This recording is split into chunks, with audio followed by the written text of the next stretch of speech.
first fight to kind of fill in the void of the welterweight division, it's a huge one.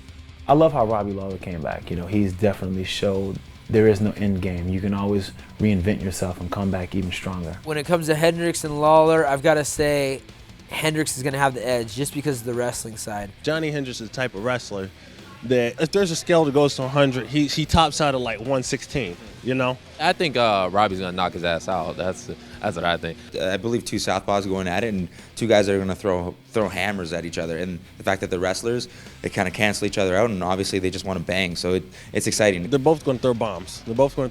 Johnny Hendricks has one of the most dangerous uppercuts I've ever seen in boxing or in MMA because it's sneaky as hell. You don't even see it coming. It's like a shotgun. I know that Lawler has that knockout power, so does Hendricks. So what's the deciding factor? I mean, who gets to control the pace and the placement of the fight? I think it's Hendricks, and I think that'll be the difference.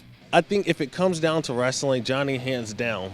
Even though I will tell you, Lawler has underrated wrestling. He's gotten better. He's worked on his wrestling. He's now got to the point where he can control the fight and keep the fight where he wants to go. Robbie being a southpaw is going to make a huge difference. It changes your game so much when you're fighting a southpaw. And I think that's been a huge advantage that Hendricks has had, is him being the southpaw and not having to fight other southpaws yet. If Hendricks stays striking with him, I think he's going to get knocked out. I think he catches Robbie. Because Robbie has the tendency sometimes he like to brawl a little bit. I think trying to brawl with a guy like, you know, it's not going to go good. He's going to get caught. I will watch it, probably on TV. And I believe standing up, they both have the power to knock each other out one punch.